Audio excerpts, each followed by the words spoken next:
y Luisito, Luis Brustein.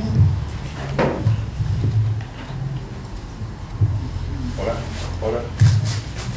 Ahí está. Hola. ¿Sí? Sí, sí, sí. Perdón, perdón. ¿Este tal vez? Te subo ese si querés, ¿eh? ¿Cómo? Te lo subo lo que quieras. Hola, hola, hola. ¿Sí? Ahí está. Bueno, la verdad que los escuché a los dos y es difícil. Yo no soy escritor ni crítico y mi lugar en esta mesa es más que nada haber sido amigo de Cacho, haber compartido un pedacito de su vida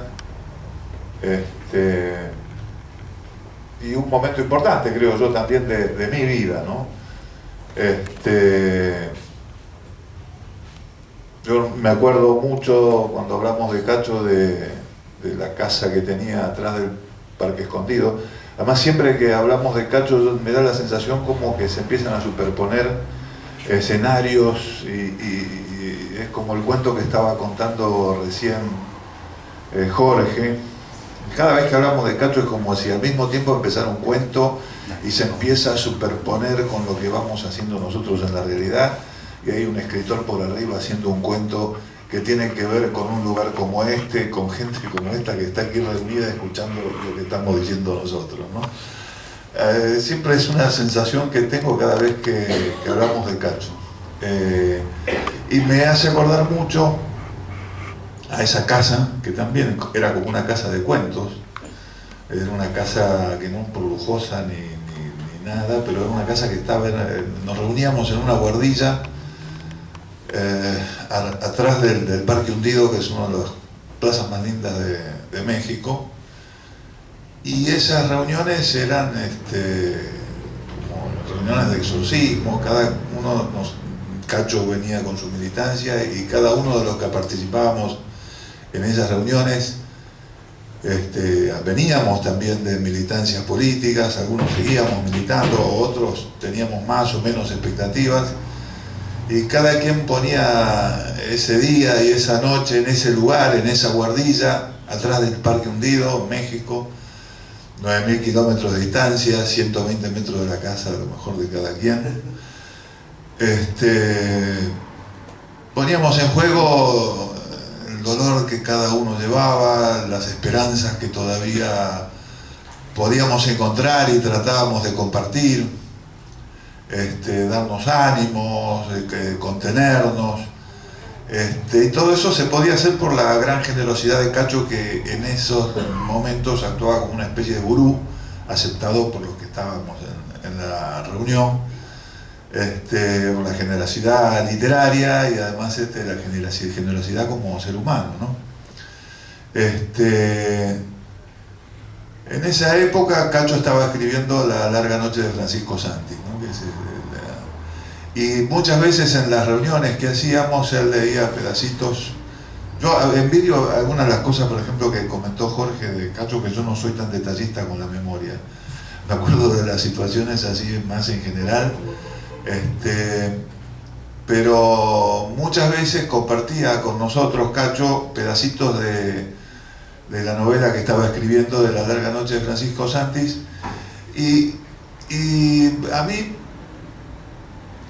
digo, lo comento porque es también como muy emblemática de lo que pensaba Cacho cuando escribía, pensaba Humberto, ¿no? Constantini cuando escribía.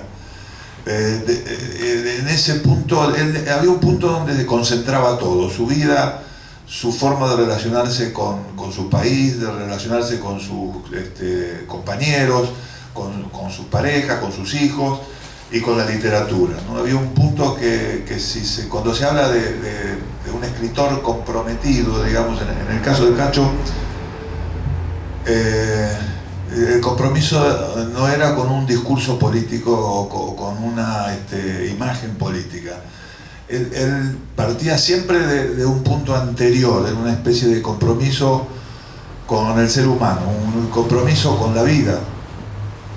Y desde ese lugar él deducía su llegada, su aterrizaje en la política, su lugar en la política, pero poniendo sobre todo eso, y eso era lo que él buscaba, creo yo, en los textos que él escribía, en los textos que tienen algún componente social o político y en los que no lo tienen. Siempre hay una frase también de Pedro Ergambide, donde dice que Cacho concebía a cada ser como un ser único, y eso está muy expresado en los cuentos de Cacho,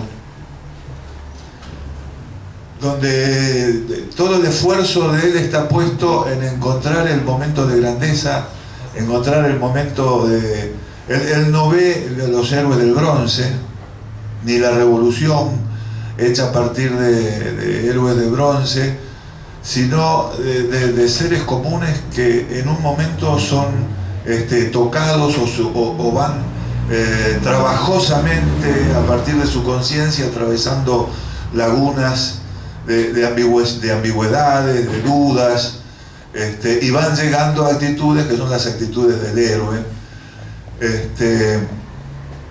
Y eso estaba expresado claramente con palabras, con pelos y señales en esa novela que estaba escribiendo, que era una persona común que se encontraba en una situación donde tenía que arriesgar la vida para salvar otra, su propia vida, sin ser él un militante, esa persona, y siendo la persona a la que él tenía que salvar, era una persona comprometida, ¿no? Y es todo el proceso a partir de la cual una persona, a partir de su conciencia, va asumiendo actitudes y posiciones éticas y de compromiso real frente a la vida. Es decir, él entendía el compromiso como eso, como un proyecto de vida, como algo más que un discurso político o que una actitud de libro de aventuras o de... Él lo veía, él sentía que la revolución la hacen las personas comunes, digamos, en ese momento, ¿no? La revolución no es una palabra que se utilice mucho ahora, pero la verdad que era la que nos obsesionaba en aquella época.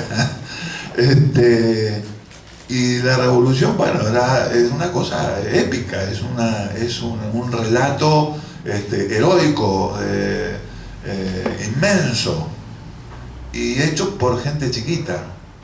En esa diferencia, ese salto, estaba en la cabeza de Cacho cuando buscaba a sus personajes. ¿En qué momento, cuál era el proceso, cuál era el camino? ¿Dónde estaba el punto de grandeza en cada persona, en cada ser humano, ¿no?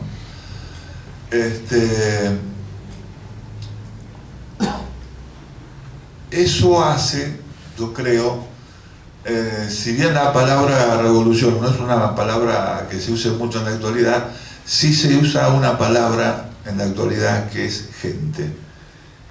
Cacho buscaba otra cosa y no la gente. La gente es la anomia.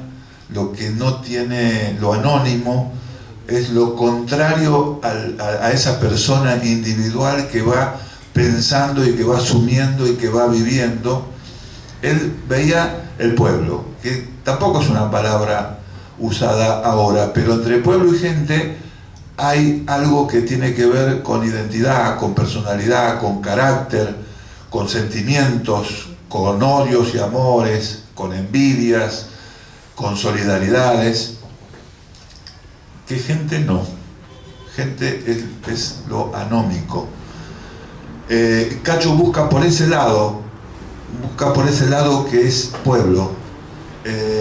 No lo hace desde, yo creo, ¿no? Porque él era muy cuidadoso en las simplificaciones. Yo creo que él buscaba en la complejidad, estaba en esa cuestión. Por eso él detestaba el panfleto disfrazado de literatura o un realismo demasiado bajador de líneas. Buscaba la complejidad en la complejidad propia de las personas, de cada persona, ¿no? Yo creo que en una situación de globalización y de mucha gente y del poco pueblo, la reedición de un libro de Cacho es como tirar un lazo para encontrar identidad, para hablar de nosotros mismos, ¿no? El paradigma de la novela policial, que no habla muchas veces de nosotros, a mí me gusta mucho leer también novelas policiales, ¿no? Pero el paradigma ese que se instaló como paradigma literario en estas épocas, digamos, no tiene que ver con la identidad. En cambio, la literatura que busca, el escritor que busca, cómo se relaciona él con la gente que tiene alrededor, con las personas que tiene alrededor, hay algo que se llama identidad, que es algo que se necesita y es algo que se puede que aporta básicamente lo literario, es decir, lo poético, lo literario, ese es el punto que pasa por ese tema que es la identidad. Por eso a mí cada vez que dicen que van a reeditar un libro de Cacho yo me pongo contento, porque creo que es un libro que justamente por esas características ha sido relegado, porque el paradigma literario que viene a partir de los 80 y los 90 es ese otro. Cada reedición de un libro de Cacho es la recuperación de la búsqueda de una identidad, ¿no? Eso es lo que...